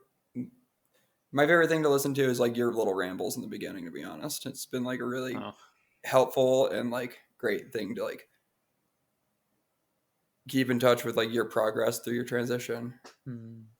And it's like even like down to like little things of like hearing like your doses of estrogen and like Spyro and like in the beginning and things like that, and like the changes is like Mhm. really validating into like a lot of the decisions I've made. And I don't know, it's helpful. I think that like I like hearing more about you, since like even like an episode of you just rambling, I think I could listen to that and be happy to. Okay. Well, maybe I bet that's another thing. I've been like, I've been having all these fucking thoughts and ideas, and I just haven't really been doing it. But I have been meaning to do like an update ramble because like there has been so much going on Mm-hmm. just in the last like 3 months. I mean, it's fucking crazy. It's really crazy. Right. I literally every Monday I like or every I go to work on Tuesdays, and it's like every Tuesday I like go and look at my podcast, and I'm like, I hope there's one. And there hasn't been in a while, and it's Oh, well, soon will be one. Soon I will be don't one. like Hopefully. I get it because I know like life is busy, and if I were in Mhm. your seat where it's like it was the sole responsibility is on me at the moment, it would be like a lot, and I would probably go months without doing it too. Mhm. Yeah. Well, it's a lot of things. It's like my focus, my creativity. There was a whole issue with the website that I used to record with, which I think I've mentioned to you already 1,000 times. And then just like as it happens, tends to happen, I think, with a lot of trans people. Like once they start being themselves and living their lives, they tend to just get busy and kind of lose focus on other things in their life. And Yeah. that's definitely 100% been me because I've been like, it's like I work and then like Monday's usually kind of a wash day. Like Mondays after work's probably a good day to record. So this is also my recording schedule for other people. So if you want to record, these are probably good times for me. In Pacific time, Right. I work Monday through Friday, roughly 8 to 5, 5:30 ish. Um, I mean, I probably get home about 5:30 ish. Um, Tuesdays immediately after work, I do my Tuesday support group, and that lasts like all night until like 8 o'clock. Yeah, Um, totally. It's like an hour and a half. It's 6:30 to 8, and then Wednesday, which is like today, I'm usually free Wednesdays. Thursdays, I'm usually free. Fridays, they're up in the air. Saturdays, I'm usually out in nature, hiking or Yeah, whatever. that's nice. And same for Sunday. It's like Sunday's like church and then hiking stuff. So it's What do you like do for I just fun? Like, what do I. you hike and what else? Mm-hmm. Oh, I do a lot of hiking. I love just doing like day trips, like day road trips. Um, but like what I like to do, so I do the hiking, and I like to take like I don't know amateur photography, I guess, with my phone as much as I can. Um, and then I tend to turn that like those photos, like whatever photos, just like really catch my eye out. I like to like watercolor them. Yeah. Okay, that's fun. Mm-hmm. Right. I like watercolor. It's like, I'm, I'm not a painter, but I'm a watercolor artist. That's for sure. I'm okay at it. Yeah, me too. I suck at it, but it's fun. That's why I I'm like it, I I'm okay. I don't think I suck at it, but I'm okay. think. Right. I'm like good at like a lot of like artistic mediums, but painting and drawing are not one of them. It's like Mm. I love throwing pottery, and I like a woodworker. It used to be way more of a hobby, and then I switched it over into a career, and I don't really do it much for myself anymore. But I also like play a lot of music. It's like I'm constantly searching for music because I DJ. So it's like I most nights I just listen to music for the majority of the night and day. But What's your music library um, look like? it's large. I love drum and bass. It's like I don't know if you know what that is. It's okay. So I it's like think I know what it is, basically but why don't you explain it? okay. So drum and bass is it's like a style of EDM basically. It's just like a certain drum pattern. It's super big in Europe. It's not. It hasn't really taken over too big of a hold here, and a lot of times there's an MC like rhyming over it, and it's just like super fun to play and mix together because it's all the same drum pattern. And it's like kind of you just become a drummer, and it's I don't know. It's just kind of the genre that I've fallen into. But I love all music. I'm like a deadhead. I love like jam bands. I love really anything. I just love music. It's like Mm-hmm. just, there's something really like special about collective energy, like gathering for music. It's like you'll never really get another like feeling or experience like similar to it. I think in this world, other than just like people coming together for like one reason, and that's to like listen to music and party. Mm-hmm. And Mm-hmm. it's just like you meet the coolest people, and it's like I feel like everybody drops their like bullshit at the door when they go to a concert, Mm-hmm. which is kind of nice. I don't know, it's fun, and I don't like necessarily the bar scene around playing music and being a DJ, but I really like playing music, so it's like it's more for me at this point. It's like for a Mm-hmm. bit there I was playing a lot of the bars, but it just like isn't. I don't love like a bunch of people getting. I don't love like super drunk people. So it's like Yeah. bar scene isn't really my favorite. Same. But Same. So do you just do like DJ stuff, or do you do like an instrument, or? yeah, I used to DJ. I used to play saxophone, but yeah, lately I just mix music. I just buy other people's music and I play it Mm, because okay. I don't know. It's like fun to like search for those tracks and it's like build your library, and it's like Mm-hmm. gotten to the point where it's like you if you spend money on like music directly from the artist, you can get like super good quality music. And then I build speakers, like huge like outdoor sound, Mm-hmm. like concert size speakers, and rental them out to people in the Mm-hmm. summertime around here for like outdoor venues. And so it's like owning a really nice sound system and then collecting all your music and like just like going out in the woods and just like blasting speakers with your friends is just like super fun. I don't know. That sounds I fun. like being loud. Yeah, make it loud. Right. I definitely don't love like I don't do it to like get sets and like be out there as a public DJ. I just do it for a lot of my friends when I first started getting into it were DJs. So I was like, all right, teach me how to do this because I want to learn how to play music. Mhm, And then it mhm. turned into way more of just like a thing for me. Being like, yeah, this is really fun. It's like a good way to decompress and just clear my mind at the end of the day. Mm-hmm. I could see it being very like a good way to be expressive. Mm-hmm. Yeah, totally. It's an expensive hobby, but it's a fun hobby. I bet. I bet. Right. Yeah.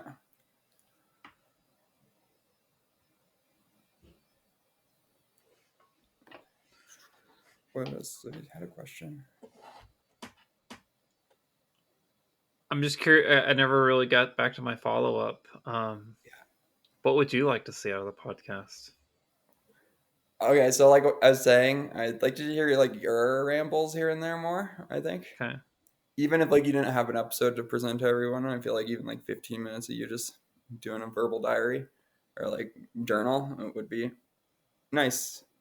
I don't know, at least for me. I might be a weirdo in that one. I don't know. It's just like really it was so validating like hearing another person go through like things that you wanted and like were questioning and excited about, and it was just I there just hasn't really been another spot like in terms of podcasts. I'm sure I could search harder and find another one, but it's like this podcast like was easy for me to approach before I realized I was trans Mm-hmm. because it was like I thought I was a cross dresser, and so then it was like I got into it from that, but then hearing all the stories and I really resonated with like all the trans people and like the stories. It was like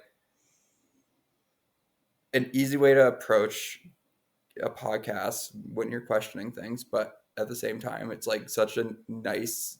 There's just like no other space where it's so like I don't know, relaxed and chit chatty. I feel like Mm-hmm. Mm-hmm. where it's like a lot of the other podcasts are like trans podcasts are like based more on like policies or somebody who's like interviewing somebody in like the activism field or like Mm-hmm. I don't know if we can like mention other podcasts on here, but like I mean, if you want, I'm not gonna edit anything out. This is all. like, I This is really just like gonna get mashed together and like, I uploaded. love the gender So reveal podcast. Like that's probably one of my favorite ones. But it's like I feel like this one I like more because it's more personal and like less like I don't know. Um,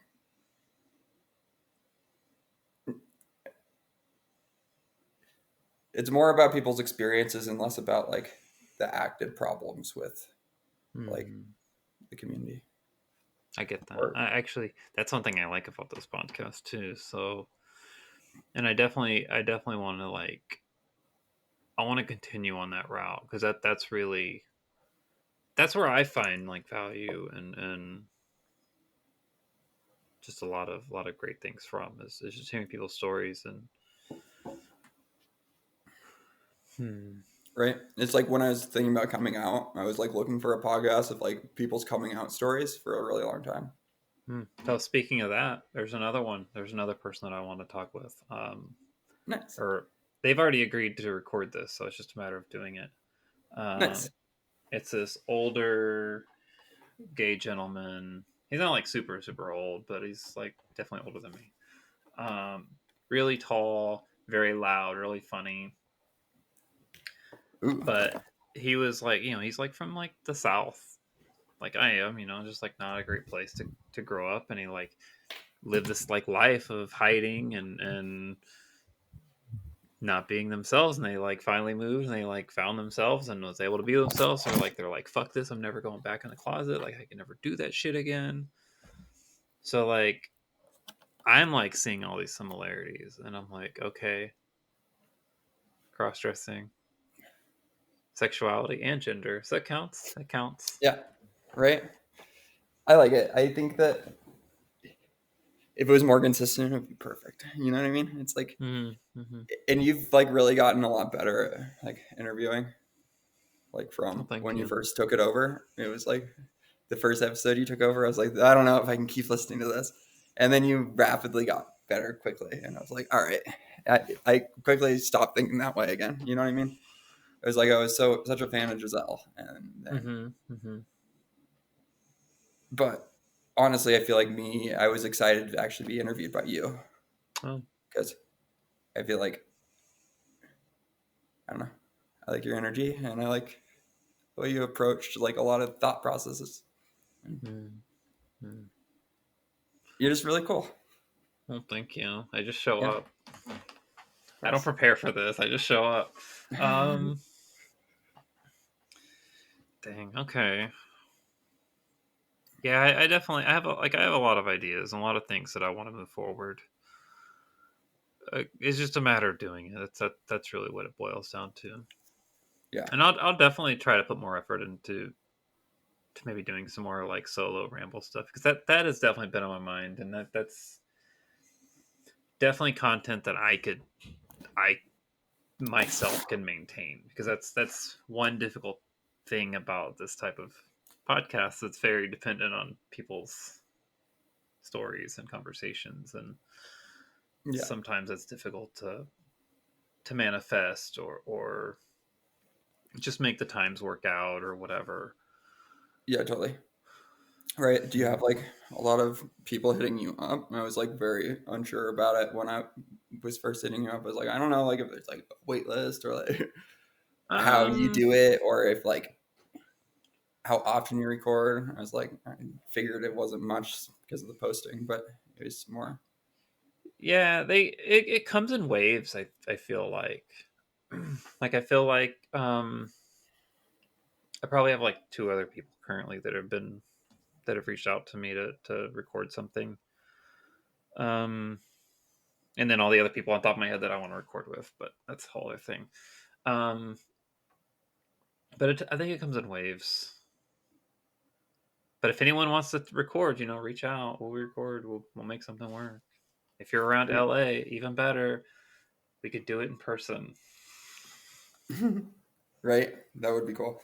I'm always like in California, down like next to San Diego. And Mm-hmm. I always drive up from north, so if I'm ever heading through there, I'll hit you up. Yeah, if you're ever around, let me know. Right, my I'm all partner's parents live for down in San Diego, so we head that way quite a bit. yeah, I'm all for taking road trips and doing whatever. So let me Right. know. Yeah. Right. And if you ever need help with anything, like I would like to help with the podcast in any way I can. I don't know how helpful that is, but at the end of the day, I don't know where you need space or help with, but I'm Okay. pretty Well, knowledgeable with technology. sure. I'll I definitely need to take some time out and like really plan maybe the podcast out a bit more, because I kind of just go like as I go.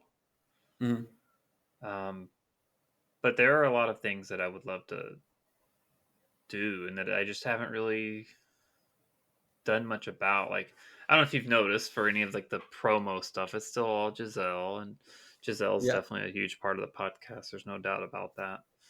But I feel like my face should be in there too sometimes. Mm-hmm. Is the promo still Giselle? I thought Joy like recorded it, or did you guys never actually do that? Oh no, well Joy recorded that.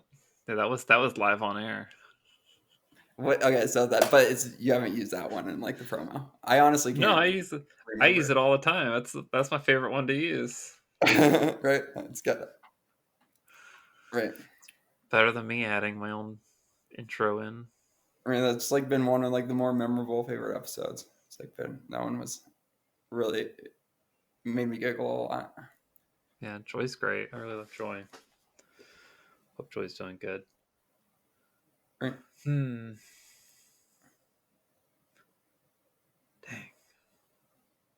How are you feeling? You feeling any better? Yeah, I feel way better. I don't know. Awesome. I feel like as soon as you hit record, I got nervous for some reason. Oh. As soon as I saw like a little red dot at the top, I was like, oh god. Oh yeah, we haven't been recording this whole time. Sorry. No, I'm just kidding. But It's fine. I feel like, yeah, hopefully it comes off. I feel like it probably won't listen very good because it was so disjointed in the beginning. But Nah, it's fine. It's fine. You know what's gonna happen? This always happens to everybody. You're gonna message me and you're gonna be like, I thought about so much stuff to talk about yeah, right, after we hung up, and you're gonna yeah, say, okay, I need to do a follow-up.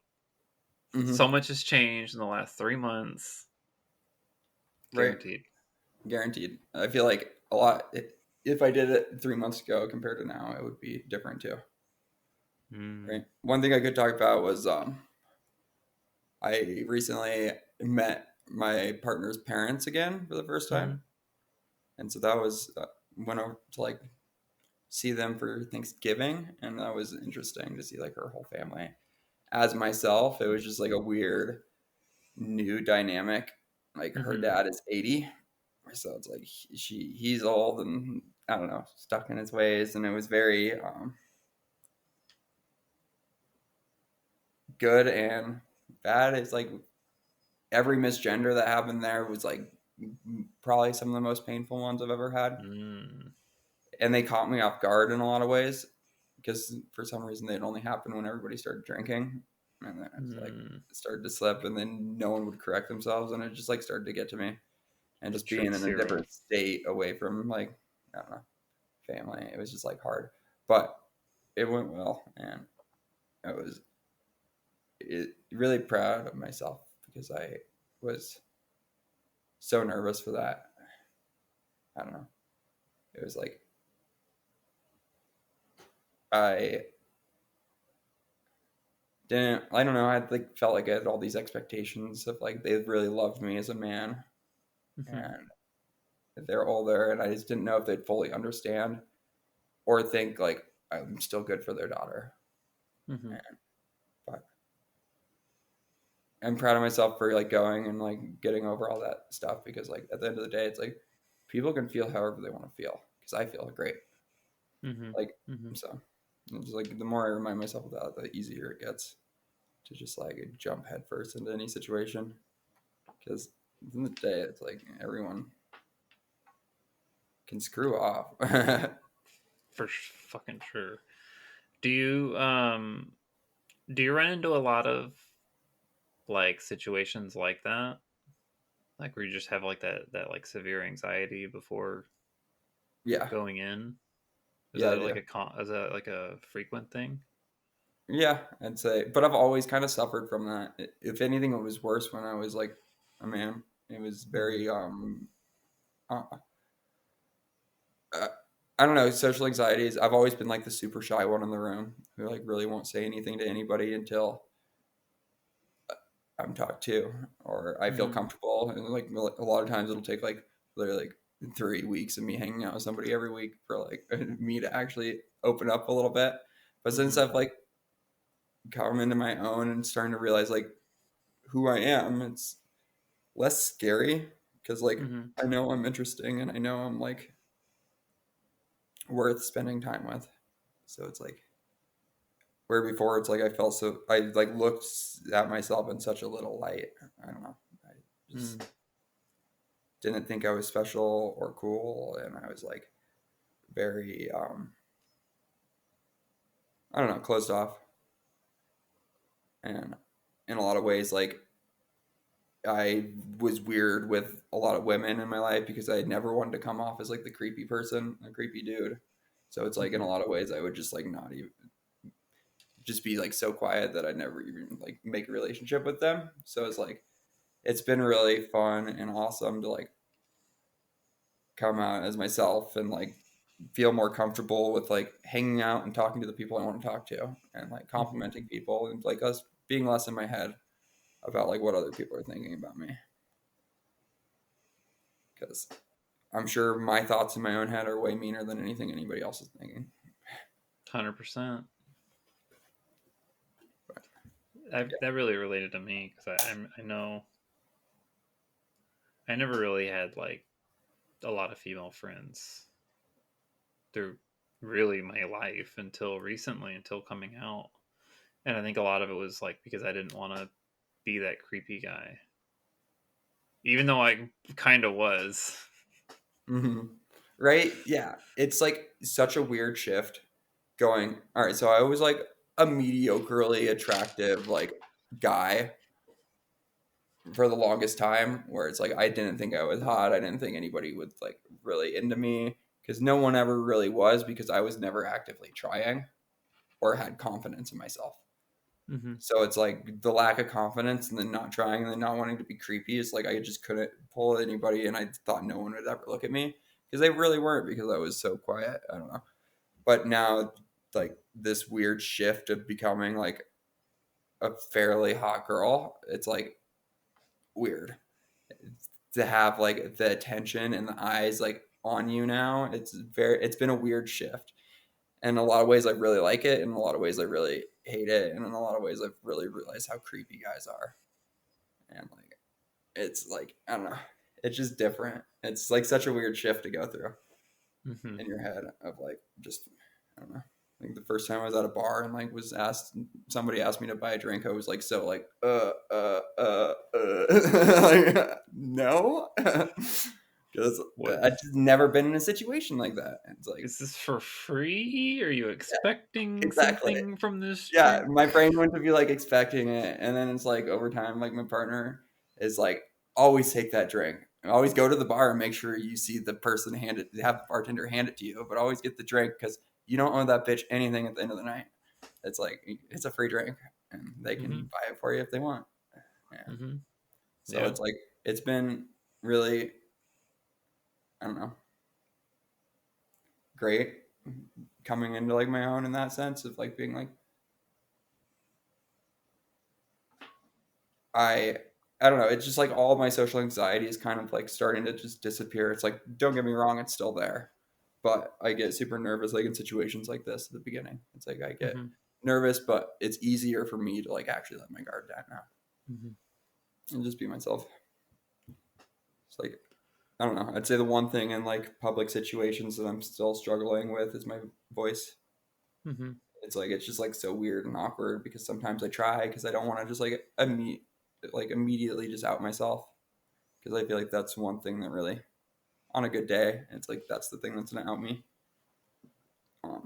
So it's very I don't know, but at the same time it's like I don't care to change my own voice. I like my voice. I don't like my voice, but I don't like hate my voice. You know what I mean? The only Mm-hmm. reason I Mm-hmm. change it is because of society For and like others. they're Yep. like Relatable. yeah. So it's like I struggle with this. Like, do I spend money on this vocal training thing and like to actually do it and spend time and effort on it versus for other people's bullshit, or do I just like say whatever? Because at the end of the day, I don't care if I pass. I just want to like it would be nice to go throughout my day and not, at least in Montana, feel unsafe Mm-hmm. going into a gas station or Mm-hmm. like the little things like being alone in Montana. Like in some places, I don't feel safe, and it would be nice just to be able to like pass for like that quick interaction in the gas station. Mm-hmm. Mm-hmm. But yeah, that's one thing I'm struggling with still. Being like, is that a goal of mine? I don't know. Because currently, sometimes I try to fake it, but it just ends up being way weirder than Oh. if I just like. It's like my voice isn't that deep if I just like use my customer service voice from working in kitchens. You know what I mean? It's like it's fine, but it's I don't know. Who knows? Yeah. I feel it because I think I'm probably about the same. Because I struggle with my voice in the sense of other people, not so much from me. Like if I'm talking, I don't. It's fine. I don't care. Doesn't bother me. Even if I hear myself on recording now, it doesn't bother me. Mm, It's really more of like when I'm interacting with people or I'm on the phone. Like that's really when it's an issue, I think. yeah, totally. So it's like, yeah, is it worth? Is it worth it? I don't know. Right? I don't know either. I feel like probably because I really want to get to a point like what like the one thing that I've really struggled with is like I love traveling and the Mm-hmm. amount of countries that have been knocked off my list now is substantial Mm-hmm. of like safe places for me to go. And it's like there's so many countries that aren't politically safe for me to be in, but if I just passed, I'd probably be fine. Mm-hmm. But yeah, we'll see. How tall are you? I'm just curious. I'm like 5'8". Lucky. Right? Yeah, my height isn't the thing. I like honestly didn't think I was like feminine at all until like I started actually taking hormones. And it was like my like I just like got like a little bit of fat redistribution, and it's like my cheekbones, and like I have like a nice face shape for like pretty feminine face shape and body overall. But Mhm. it's just like very I just felt so like trapped in my masculinity for a long time that it's like I Mhm. couldn't even envision it until it's like I started to strip it away. Mhm. And now it's like it looks weird when I like am lazy for like 4 days and I don't shave. And I like look in the mirror and I'm like, who the hell's that? Mhm. Mhm. Dang. Wait till you get some kind of hair removal and you'll be like, I you know. don't shave for like 3 weeks. You'll be like, Girl, oh, I there's want it that so one. bad. It's There's like like that one little bit here. Shit, I gotta like, don't look at I that. know. I've even tried to like guilt my parents. Like, you gave me this dumb beard, you should pay to remove it. Mhm. And they're like, Mhm. no. I'm like, all right. You might be able to find some Groupons or something. Of Yeah, course, I think once I move choice. to Portland, it'll be easier to. Yeah, choices are limited for you there. Yeah. There's a place that's like fairly cheap for electrolysis. It's not cheap, but like it seems like a better deal to me based on like the Mhm. number of sessions they said versus the laser place. And so I'm like thinking about that, but I hate pain, and I've heard that's Mhm. even worse. So I'm like, Yeah, I've heard, and this is probably my thought. I think, I mean, not that I've done electrolysis, but I've heard it's best to do like laser first to get like big giant chunks of stuff away, mm-hmm. and then you do like electrolysis to get stuff that laser wouldn't get. Yeah, Like totally. for me, I have a lot of white hairs on my neck, Mm-hmm. and then I have some that'll show up on my chin. Yeah, totally. Yeah, see, I like had really thick body hair and face hair and everything, and it's like Hmm.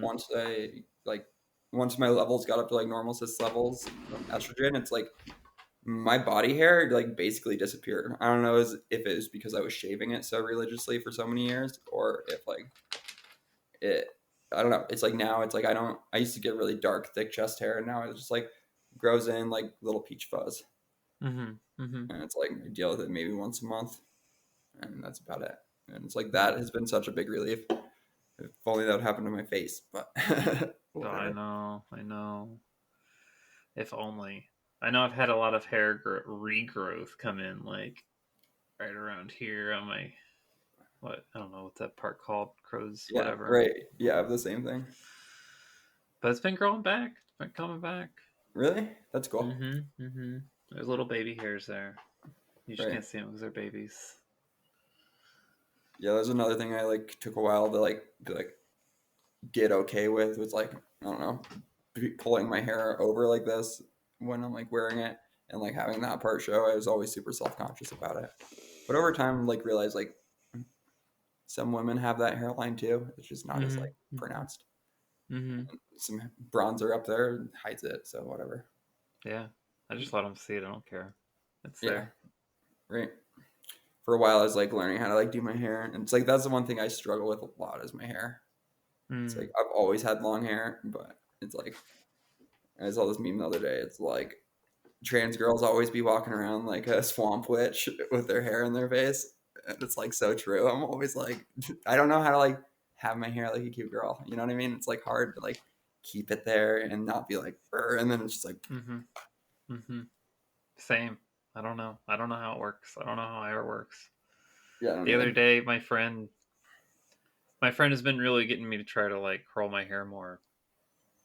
Um, and one day she's like, we're getting ready to go out, and she just like gives me her curling iron. I've never used a fucking curling iron before, and she's like, "Here, curl your hair," and I'm like, Um, okay. how'd it I go? I attempted, and it just made it worse, and I'm like, I'm just gonna put my hair in a ponytail. Right. Yeah. See, I've been just having my girlfriend braid it a lot because I'm like over dealing with it in my face a lot of days. And it's like my hair is like, it has like a good, like I get like 2 good days of hair a week where it's like, if it's not good the day I wash it. So it's like, I gotta wait a few days and have like the perfect storm of like dry hair. So it's not frizzy and it's curly. Do you wash it often? I like get it wet like 3 times a week and I wash it like once a week. Okay. Do you use any product?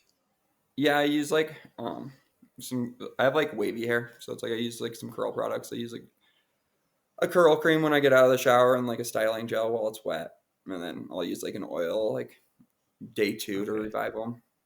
Okay, good. Yeah, It's like if I've you're like not using any hair care products, like what the fuck? yeah, no, I've like slowly learned my hair a little bit. My best friend Cassie, she like has really curly hair, so she's kind of helped me with it a lot. But it was really hard in the beginning though, because like my partner like sucks at makeup. She's never really gotten into it.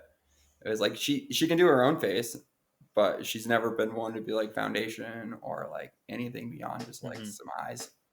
And so it's like she just like powder and eyes and that's it. And so it's like learning from her was hard because she thought she knew like a lot of things, but she knew stuff from like early 2000s. So it's like was not helpful at all for the longest time. So like that's been the struggle for me. I even went to like this feminizing makeup class in town here. It's like that that like therapist collective place in town. I think I was talking about earlier was like throwing one, and it was called like feminizing makeup for trans and non-binary people. And it was like, okay, cool. I went to it, signed up for it. It ended up just being a drag queen, like the local drag queen that I knew. Okay. It was like, did you learn drag makeup? Yeah, she literally just did drag makeup, and it was like, oh my gosh, that's not helpful. Thanks. That's not. She not proceeded the to like same. cake shit on her face for 2 hours, and it was very ridiculous. Oh my gosh. And I was like, It's not everybody by the end, they're like, was this helpful? And everybody's like, I think it'd be nice to like figure out like trans makeup for like every day, not like stage makeup. It's like I'm not going. This isn't a performance over here, okay? Yeah, literally. Yeah. So that Oh wasn't my helpful gosh. at all. But it's just been a slow learning process with that. What's your typical like makeup routine? I use, let's see, I go in with my primer, or I like lotion and I wait like 10 minutes, and then I use my primer and wait like 5. It's like I found like letting those 2 things like actually set into my skin like helps for long lasting makeup. And then I will, I don't know, go in with my foundation. And since I started like makeup, I was buying a bunch of cheap foundations and I never really found one that worked. And then I finally like coughed up some money and like started looking at nicer products and like companies. And it's like, once I found the right foundation, it's like the smallest amount blends out so easy. And I was like, I'll blend that out with a beauty blender and then concealer for my highlights. And then I don't know. I'll usually like stop there if I am just going out into town. But I don't know. I also like to contour. I've been like messing around with more contours and I don't know, cream contours. And yeah, that's about it. Do you do your eyes, your lips? Yeah, I do my eyes a lot. Lips I haven't really gotten into that much. I've just like struggled to find the right color / like a product that I actually like on my lips. That I found one, but it's like I do it every once in a while, but it's like I don't know. I need to figure out like a nice like glossy nude like lip color. I don't know. I really like makeup.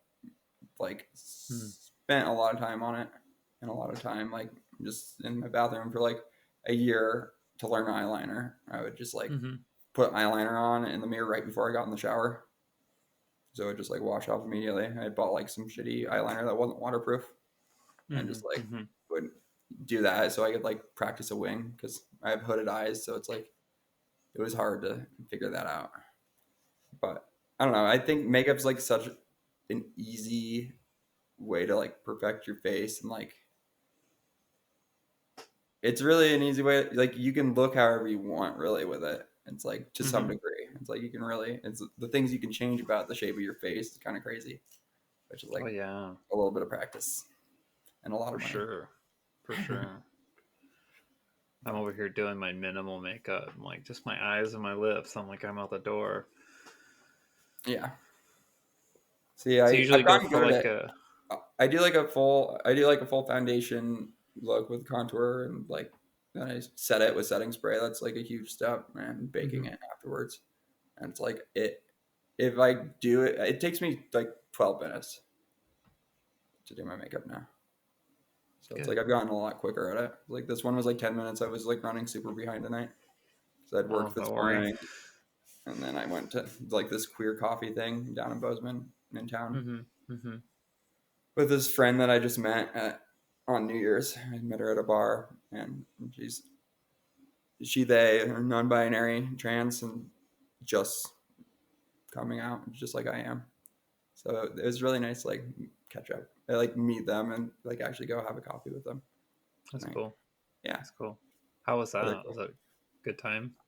It was a good time. I was a little bit concerned because it's like met them on New Year's and they're very much like text a lot.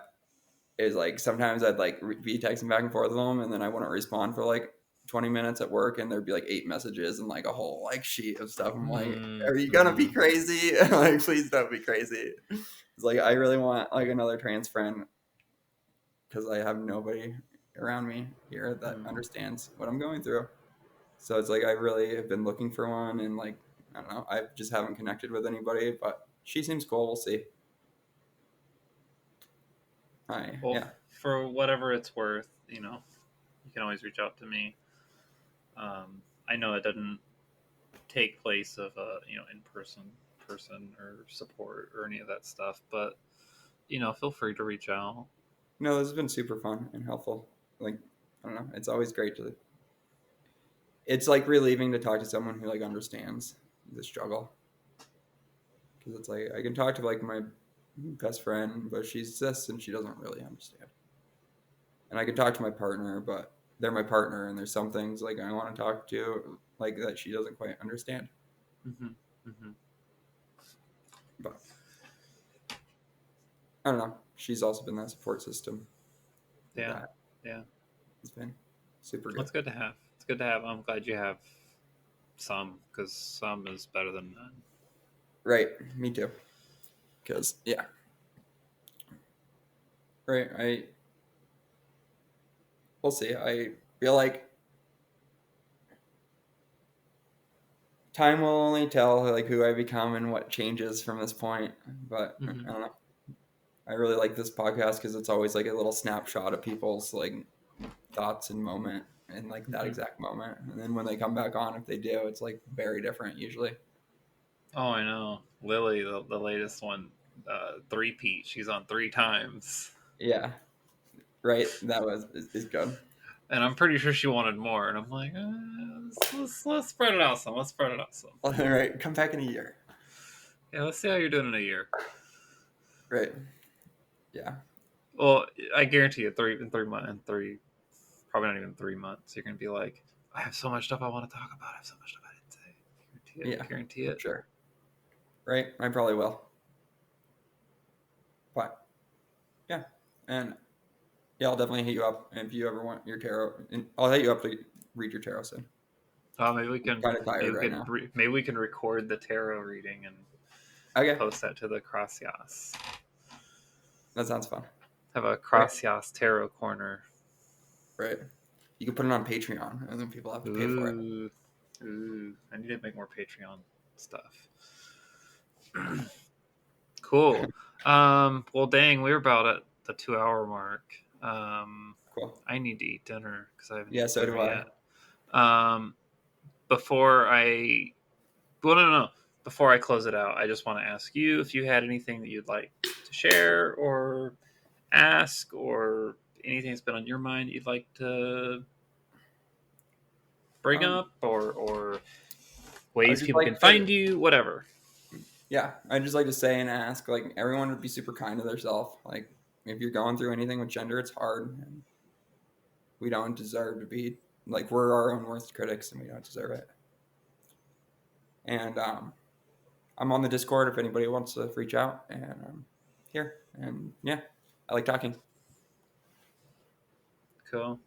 Yeah. And then before I actually officially close this out, I did promise that I would do this. So, happy birthday, but spelled BIHRT day to you. Happy birthday, but spelled BIHRT day to you. Happy birthday, spelled BIHRT day to K.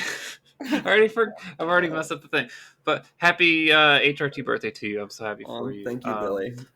I'm wishing you all the best, and you know, again, if any time you need to reach out, just please feel free. Oh, thanks. Thanks. I really appreciate it, Billie, and you're making me cry a little bit. So, yeah, well, it's fun. Of course. Thanks again for coming on, and if in the future you'd like to jump back in, there's space. Okay. Yeah, definitely. And yeah, I think my partner would definitely want to record something. She's way better at talking, and she's funny as hell. So like, if you need another episode, yeah, reach send out. it my way. Cool. Way. Sounds good. Yeah. Cool. All right. Much love. All right. Bye. Bye. I'm not here to diagnose or treat anyone. I'm just here to share my story, have others come on the podcast, share their story, to help you learn about the world of cross-dressing, sexuality, and gender.